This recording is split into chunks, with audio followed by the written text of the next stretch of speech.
Salil, I want to talk about the big Air India deal. Congratulations. Boeing has inked that landmark deal along with Airbus. 220 planes is what Boeing will be supplying to Air India. But there's an additional top-up. So you are likely to supply 70 more aircraft. What's the deal with that? Well, so when we have large airplane orders, we always give our customers flexibility to top that up as their needs evolve over time.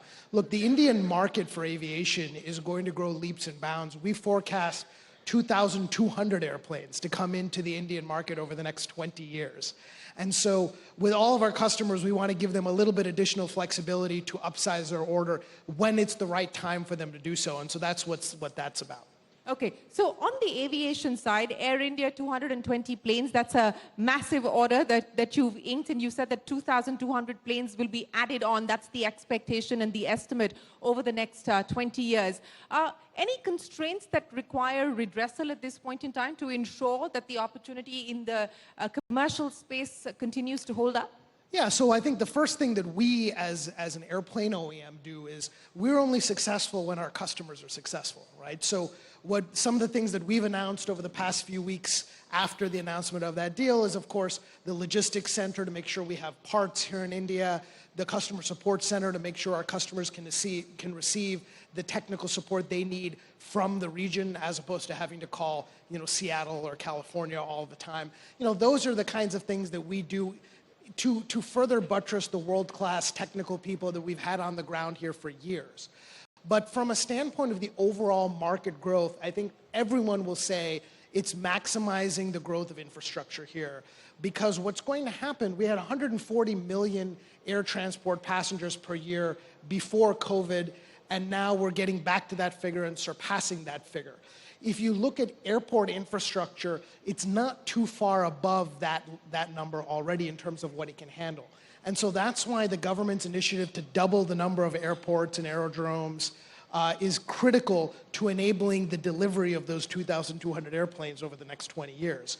And in addition to building the physical infrastructure, we have to optimize how we use the airspace, how we integrate it with defense, how we integrate it with drones and UAVs, the unmanned vehicles that are going to be coming up, and make the most of the infrastructure we have.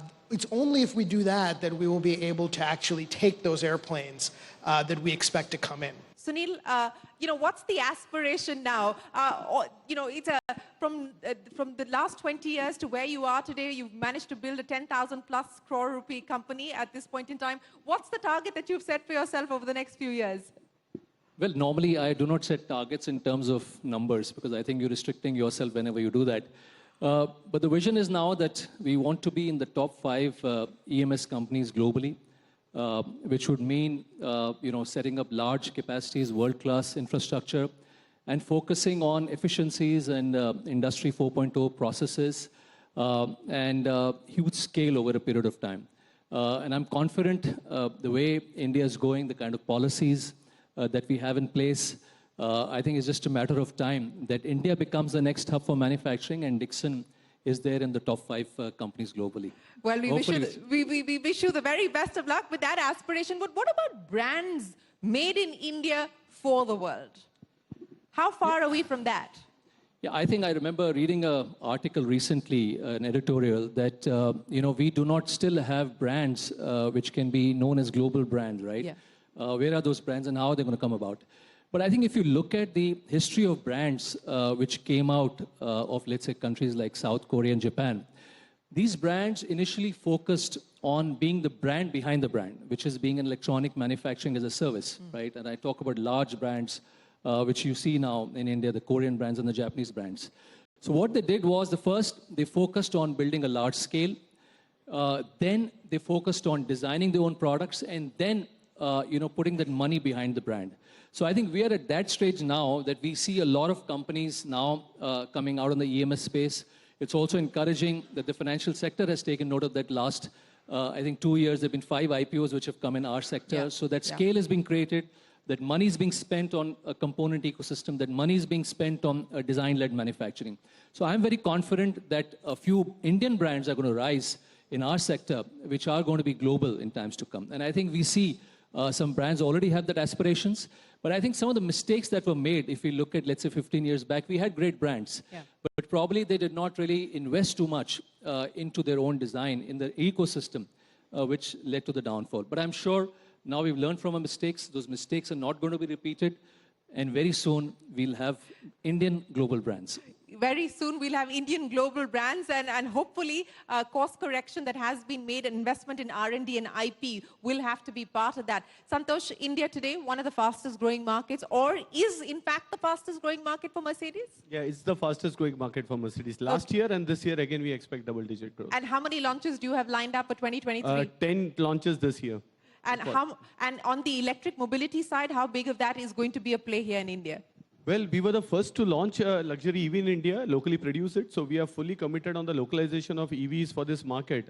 We feel the consumers are ready for electric vehicles. It's about what kind of suitable products we can give to the market. We are committed to launch another 4 EVs in the next 12 to 18 months in India. Okay, so 10 launches expected. Salil, I'm going to get wrap-up comments from each one of you. And let me start by asking you, in terms of sourcing from India for Boeing globally, that has been on an upward trajectory. Where do you see that over the next 5 years? So I think, so we're over 8,000 crores today. We don't have a number in target. What we have is a capability target, right? And that capability is both what we're doing and how we're doing it. I've already talked about what we're doing in terms of taking it up the value curve. But equally important is how we're doing it. And for example, that means continuing to skill the folks that are doing our work here, and that includes focusing on diversity. We have a factory in Pune with one of our partners where we have an assembly line for electrical components, which is 100% women. And it's just done to prove the point that that is possible. And it's things like that that we'll continue to do here. Well, you know, a factory with 100% women on board, that does deserve a round of applause. And I hope that we do see much more of that. And I think that is also going to be, one of the things that we need to focus on as we build out the manufacturing story. Sanjeev, where do you believe we will find the sweet spot at this point in time? You've got your fingers across 20 different sectors, 20 different verticals. Where do you believe that the one thing where we really do have the strongest advantage today? Well, in country, as I said, all the market segments are expanding. And since the sophistication of demand in the market is high and the consumers are asking for a high quality products, so that is deepening the supply chains. And with that, you know, our operations are also getting more sophisticated, more automated. So that becomes kind of a world-class operation by standards. So what happens is that automatically becomes very attractive from the cost point as well as the operational delivery point for the export market. So we see that by participating in a good way in the domestic market, it also opens up a gateway for the export. So I think that's a sweet spot as we see going forward. Sunil, you know, you talked about mega factories, but are these going to be smart mega factories? Is that going to be the aspiration? No, absolutely. And I think this journey has just started. There's a long, long way to go. And we're looking forward to the time that we can do at least about $300 billion of manufacturing in India. And I'm reminded of that Shah Rukh Khan movie, which said that, you know, picture abhi bahut baki hai mere dost. So this has just started. And I remember that saying, you know, this famous poet has said that, you know, no power on earth can stop an idea whose time has come. And this is definitely our time, and this is the time to make in India. Well, apna time aa gaya as per the panel here. Santosh Iyer, I'll give you the final say on this panel. No, so I just continue the Bollywood twist because it's, you know, we have been growing up to this entire thing that hum honge kamyab ek din. And it used to be dots. I think now we can do the full stop and now we are there and we will go to the next level. Hum ho gaye kamyab. Well, ladies and gentlemen, a big round of applause.